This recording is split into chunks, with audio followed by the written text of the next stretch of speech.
నువ్విష్టపడినంత కాలం.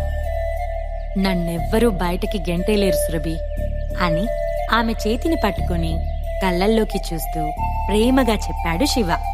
వాళ్ళిద్దరికీ పెళ్ళయి 2 ఏళ్లైనా శివ అలా చేతిని పట్టుకుని ఇలా ప్రేమగా మాట్లాడటం ఇదే మొదటిసారి. సురభి బుగ్గల్లో సిగ్గుచేరి కనురెప్పలు వాల్చగా అది చూసిన శివ గుండె వేగం అమాంతం పెరిగిపోయింది. శివ, మన ఫ్యామిలీ మీటింగ్కి ఎవరో అమ్మాయిని తీసుకొచ్చి తనతో మీ అత్తయ్యని కొట్టిస్తావా? ఎంత ధైర్యం దానికి అని అరుస్తూ వచ్చింది వసుంధర.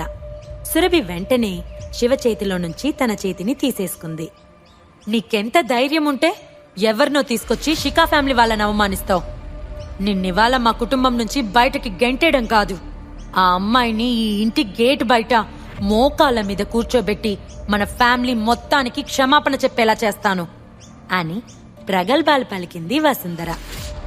చూసావా, నాకు తోడుగా మా వదినుంది, నువ్వు ఆ అమ్మాయి నన్నేం చేయలేరు అంటూ వచ్చింది రేణుకాదేవి. వసుంధర గర్వంగా నవ్వుతూ, హా వదినా, ఇప్పుడు మీ ఐడెంటిటీనే వేరు. ఈ మ్యాటర్ సెటిల్ అయ్యాక సురభి మా ఇంటి పిల్ల అయిపోతుంది, తనని నేను బాగా చూసుకుంటాను అని చెప్పింది.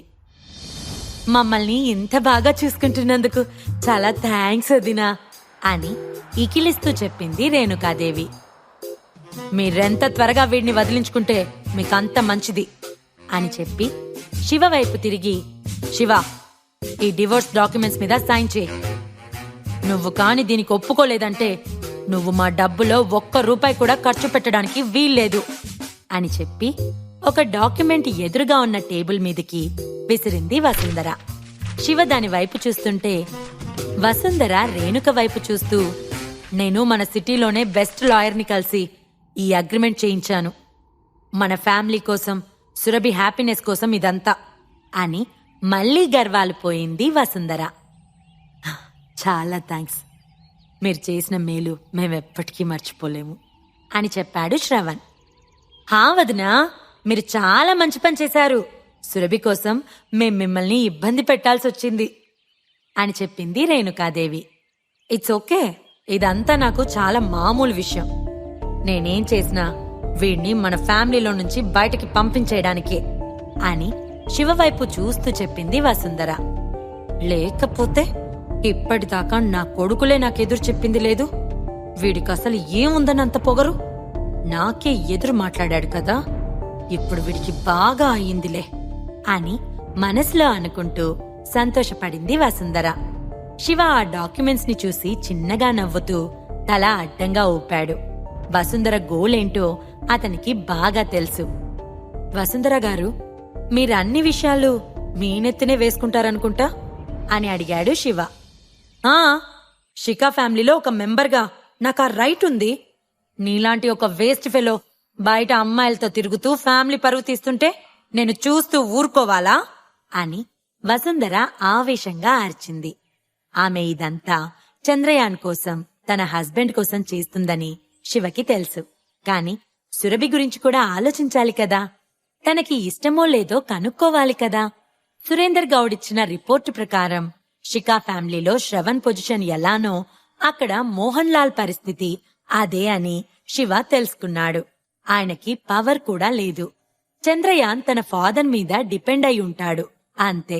సో చంద్రయాన్ సురభిని ఇష్టపడ్డాడు కాబట్టి ఆ మ్యాచ్ సెట్ చేస్తే వసుంధర హస్బెండ్ కి బెనిఫిట్ అవుతుంది. అందుకే ఇదంతా చేస్తోందని గుర్తు చేసుకున్న శివ చిన్నగా నవ్వుతూ చూస్తూ ఉన్నాడు. నీకసలు సిగ్గనేదే లేదు కదా, ఇంకా ఎలా నవ్వొస్తోంది అని అనుదీప్ కోపంగా అంటూ శివ దగ్గరికి వెళ్లి స్టైల్ గా కుర్చీలో కూర్చొని కాలు మీద కాలు వేసుకుని అతని వైపు సూటిగా చూస్తూ, నిన్ని ఇంటి నుంచి బయటకు గెంటేయడానికే అన్ని ప్రొసీజర్స్ ని నేను కంప్లీట్ చేసేశాను. నువ్వు ఇంటి గడప దాటిన మరుక్షణం చంద్రయాన్ ఇంట్లోకి ఎంటర్ అయ్యి సురభికి ఒక మంచి గిఫ్ట్ ప్రెజెంట్ చేస్తాడు. నాకొచ్చిన ఇన్ఫో ప్రకారం సురభి కోసం ఆయన ఒక 3 crores విలువ చేసే స్పోర్ట్స్ కార్ కొన్నాడంట. అంతేకాదు 7 కోట్ల విలువ చేసే ఒక విల్లా కూడా సురభి నేమ్ మీద రిజిస్ట్రేషన్ చేయబోతున్నాడని తెలుసుకున్నాను అని చెప్పాడు. నువ్వు బయట ఒక మూలకు నుంచొని ఆ కార్ని చూడు, విల్లా అడ్రస్ కూడా కనుక్కొని చెప్తానులే బయట నుంచి చూసి సంతోషపడు. నీ జీవితంలో నువ్వలాంటివి ముట్టుకొని కూడా ముట్టుకోలేవు కదా అని హేళనగా మాట్లాడింది రేణుకాదేవి. శివ వాళ్ళిద్దరి వైపు సీరియస్ గా చూశాడు. సురభి పేరెంట్స్ కి అంత గర్వం పొగరు ఎందుకొచ్చేశాయో అతనికి ఇప్పుడు అర్థమైంది. ఏంటలా చూస్తున్నావు? నా కూతురు మంచి పొజిషన్లో ఉంది. ఈ జ్యువెలరీ ఫీల్డ్లోనే తను చాలా ఫేమస్. తనని పొందాలి అంటే ఆ మాత్రం ఉండాలి. చంద్రయాన్ తనకి పర్ఫెక్ట్ జోడి. ఒక్కసారి నిన్ను నువ్వు ప్రశ్నించుకో. అసలు నువ్వు నా కూతురికి ఏ మూలకొస్తావు? 2 ఏళ్లుగా మా మీద పడి తింటున్నావు. ఇప్పుడు కూడా సురభి అసిస్టెంట్ గా ఉండి డబ్బులు సంపాదిస్తున్నావు. తానే లేకపోతే నీకా జాబ్ కూడా ఉండేది కాదు. లైఫ్ అంతా అడుక్కు తినేవాడివి.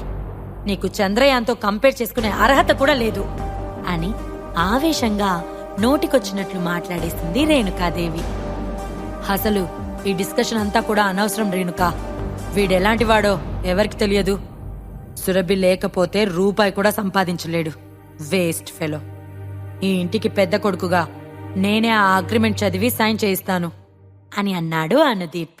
హా, అన్నయ్య చదివే ప్రతి ఒక్కటి ఒక్క ముక్క కూడా మిస్ అవ్వకుండా విను.